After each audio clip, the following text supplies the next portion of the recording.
سرزمین ہند میں پہنچی. وہ مدینہ طیبہ میں تھے شیخ عبدالحق محدث دہلوی، اور ہند کی سرزمین پر اسانی سند حدیث کی ابھی فروغ پذیر نہ ہوئی تھی. آقا علیہ الصلوۃ والسلام نے ان سے فرمایا عبدالحق تم ہندوستان جاؤ تاکہ میری حدیث کا فروغ وہاں ہو. تو اشاعت حدیث اور فروغ حدیث کے لیے حکم رسول پر مدینہ طیبہ آئے. وہ شیخ عبد الوہاب المتقی کے مرید ہیں. 2 بیعتیں ہیں ان کی، ایک مکہ معظمہ میں شیخ عبد الوہاب المتقی سے بیعت تھے، اور ایک ملتان کے حضرت موسیٰ پاک شہید رحمۃ اللہ علیہ کا نام تو سنا ہے نا، مزار اندرون ملتان میں ایک ان کے مرید تھے، یہ شیخ عبدالحق محدث دہلوی رحمۃ اللہ علیہ. اندازہ کر لیں کہ یہ کیسے محدث اولیاء اللہ کے مرید ہوتے، سلاسل میں شامل ہوتے. اور یہ اس لیے ان کو اب اتباع علامہ مبارک پوری کے یا اس مسلک کے اس لیے نہیں مانتے کہ وہ نہ صرف میلاد پاک کرتے بلکہ وہ 11ویں شریف کے بھی قائل ہیں حضور غوث پاک رضی اللہ تعالیٰ عنہ کے. اور جو انہوں نے کتاب لکھی شیخ عبدالحق محدث دہلوی نے ما ثبت من السنہ، ایک کتاب ہے کہ 12 مہینوں کے کون کون سے اعمال سنت سے ثابت ہیں، یعنی جن کے لیے سنت میں کوئی اصل موجود ہے. کیا مطلب ہوا؟ وہ اعمال جن کے لیے سنت میں کوئی اصل موجود ہے اس کو ثابت بالسنہ کہتے ہیں. اور ربیع الثانی میں حضور غوث پاک کی 11ویں شریف کو ما ثبت من السنہ میں لکھا. اور وہ یا رسول اللہ اور یا غوث العظم اور اولیاء اللہ، وہ چونکہ ان کا یہ عقیدہ تھا جو آپ کا ہے سارے ائمہ کا، اس لیے ان کا نام نہیں سنتے. اور علامہ مبارک پوری جو بانیان اور ائمہ ہیں یعنی عقیدہ سلفیہ یا کے، وہ ان کو بطور حجت اور اتھارٹی کوٹ کر رہے ہیں ان کا حوالہ. اور کیا کوٹ کر رہے ہیں؟ اشیعۃ اللمعات، یہ مشکات شریف کی شرح لکھی ہے انہوں نے فارسی زبان میں، اشیعۃ اللمعات، اور ایک عربی میں بھی لکھی ہے اللمعات.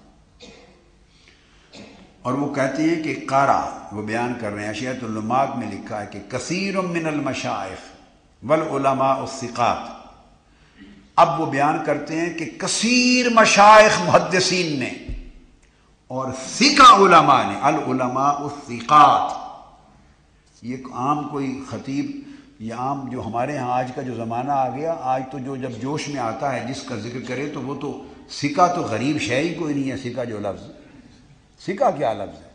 ثقہ کہنے سے تو میں نے تو عرض کیا تھا کل آپ کو، چھوٹے موٹے لقب جو پہلوں کے لیے بڑے ہوتے تھے ان کے نام سن کے بھی ڈرتے تھے بھائی ہم اس قابل کہاں.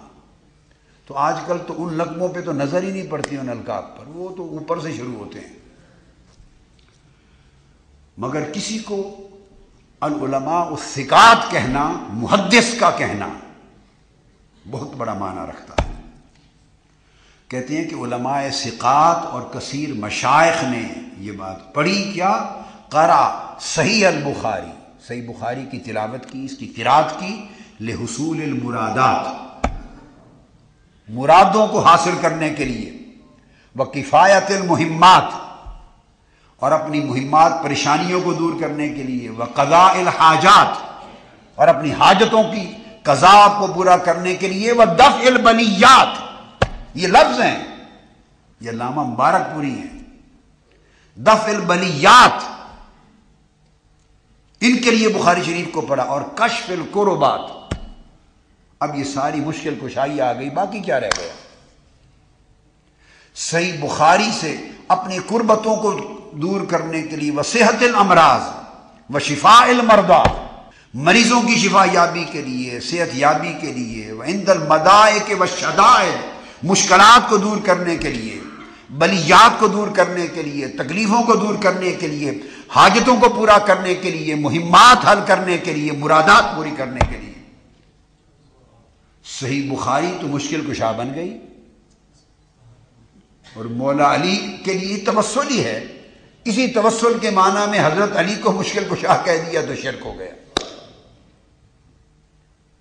یہ حضور علیہ السلام کی احادیث ہیں، تو سیدنا علی شیر خدا بھی تو حضور کی حدیثیں ہیں ہی بیان. مدینۃ العلم کہ باب ہی ہے نا، باب مدینۃ العلم ہی ہے، وہ سارا نظام فیوزات کا منبع، سرچشمہ، سبب ایک ہی ہے۔ یہ حدیث نبوی کی برکات و توسلات ہیں، تو ان کے پاس بھی وہی کچھ ہیں۔ جو بھی صاحب توسل ہیں، صاحب برکات ہیں، صاحب فیوزات ہیں، ان کے پاس سب سنن نبوت کی ساری برکتیں ہیں، احادیث نبوی کی برکتیں ہیں، حضور کی سنت کی برکتیں ہیں، اسوہ نبوت کی پیروی کی برکتیں ہیں، تقویٰ کی برکتیں ہیں، اللہ کے خوف کی برکتیں ہیں، گریہ وزاری کی برکتیں ہیں، عبادت گزاری کی برکتیں ہیں۔ برکتیں وہی ہیں ساری۔ وَوَجَدُوهُ كَالتَّرْيَاقِ الْمُجَرَّبِ، اور انہوں نے صحیح بخاری کی تلاوت کرنا تب وسیلے کے بعد میں تریاق مجرب پایا، تریاق مجرب پایا، اور کہتے ہیں قد بالغ هذا المعنى عند علماء الحدیث مرتبۃ الشہرۃ والاستفادہ، اور یہ جو بات ہے کہتے ہیں علماء حدیث کے نزدیک مرتبہ شہرت و قبولیت کو پا چکا ہے، یعنی اس بات کے رد کا امکان ہی نہیں ہے۔ آپ کو سمجھ آئی بات؟ یعنی عقیدہ دیکھتے چلے آئیے۔ اس کے بعد پھر وہ اگلی بات، امام سید جمال الدین المحدث، چوتھا ان کا ریفرنس کوٹ کرتے ہیں، وہ کہتے ہیں کہ وہ اپنے شیخ سے روایت کرتے ہیں کہ قال قرأت صحیح البخاری نحو 20 و 100 مرہ فی الوقاء، میں نے کوئی زندگی میں تقریباً 120 مرتبہ صحیح بخاری کی قرأت کی، مختلف فی الوقاء والمہمات، پریشانیوں میں مکمل کی یا بعض اجزاء کی، یہ نہیں لکھا 120 مرتبہ، جیسے دم نہیں کرتے ہیں دم، تو صحیح بخاری شریف بڑی مختلف مہمات پریشانیوں میں، لنفسی وللناس الاخرین، اپنی پریشانیوں کے لیے اور لوگوں کی درخواست پر ان کے لیے بھی۔ فرمایا فَبِأَيِّ نِيَّةٍ قَرَأْتُهُ حَصَلَ الْمَقْصُودُ وَكَفَى الْمَطْلُوبُ، جس نیت سے میں نے پڑھی ہر مقصد پورا ہوا، ہر مراد پوری ہوئی۔ یہ صرف علامہ مبارک پوری کو بھی پڑھے جا رہا ہوں۔ اور اس کے بعد وہ کہتے ہیں کہ میں نے اس زمانے میں پھر ساری لوگوں کو اجازت دی، قلت قد اجاز کثیر من اہل العلم، کثیر اہل علم نے اجازت دی اسی چیز کے لیے، یہ وہ بیان کر رہے ہیں، فی ھذا الزمان، اس زمانے میں اجازت دی بطور وظیفہ قراءۃ صحیح البخاری و ختمہ لشفاء الامراض و دفع المصائب و حصول المقاصد۔ ائمہ محدثین نے اپنے اپنے زمانوں میں اجازت دی بطور وظیفہ، اس کو پڑھیں، دم کریں، ساری مرادیں پوری ہو جائیں۔ فَيَجْتَمِعُونَ وَيَقْرَأُ بَعْضُهُمْ جُزْءَ الْأَوَّلَ، تو پھر وہ جمع ہوتے ہیں لوگ اور پکڑ لیتے ہیں، کوئی پہلا جز پڑھتا ہے، کوئی دوسرا، کوئی تیسرا، کوئی چوتھا، اور پھر جیسے دم آگے لفظ لکھتے ہیں، اور پھر اس کا تعویذ اور دم کے طور پہ اس کو پڑھتے ہیں اور ساری مرادیں پوری ہو جاتی ہیں اور مصائب دور ہو جاتی ہیں۔ اور یہ لکھ کر آگے علامہ مبارک پوری کنکلوڈ کرتے ہیں اس جملے پر، وہ کہتے ہیں کہ یہ جو کچھ بیان کیا، اس کا پڑھنا، اس کا وسیلے کے طور پہ اس کا دم کرنا، جو تعویذ اور دم کرنا، اس کا لیس فیہ شرک، اس میں کوئی شرک نہیں ہے، یہ لفظ ہے، اس میں کوئی شرک نہیں ہے، اور نہ ہی اس میں کوئی ایسا معنی ہے کہ یہ سمجھا جائے، جائزۃ بالاتفاق، یہ متفقہ طور پہ امت میں جائز ہے۔ اب مجھے بتائیے بقایا جو اگلا عقیدہ آج کا ہے یہ کہاں سے آ گیا؟ تو سوال یہ پیدا ہوتا ہے کہ یہ نئے یہ سب طرف یہ محبتیں، عقیدت، محبت، یہ تو ہے تسلسل، یہ تو ہے تسلسل، تو نئے خیالات پر مبنی عقائد جو کہتے ہیں کہ یہ اسلاف کا عقیدہ ہے، یہ کہاں سے آ گیا؟ یہ تو ان کے اکابر کا بھی نہیں تھا۔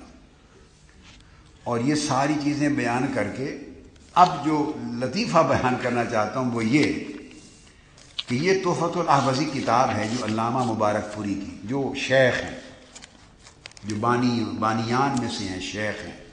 اب یہ تو شیخ ہیں جو تحفۃ الاحوذی میں لکھی، اب یہ کتاب چھاپی ہے مثلا جنہوں نے نیچے، تو اب ان کے شاگردوں میں موجودہ دور میں جب یہ کتاب اب چھپی ہے، یہ سن 2001 میں کا نسخہ میرے ہاتھ میں ہے، 2001 عیسوی کا، 1421 ہجری کا۔ اب جب یہ چھپی تو آپ کو پتہ ہے کہ اس کے بعد نیچے تخریج کرتے ہیں لوگ، اوپر کتاب چلتی ہے تو نیچے اس کا حاشیہ لکھتے ہیں۔ اب اسی عقیدے کے ایک موجودہ عالم، اب میں فرق بتا رہا ہوں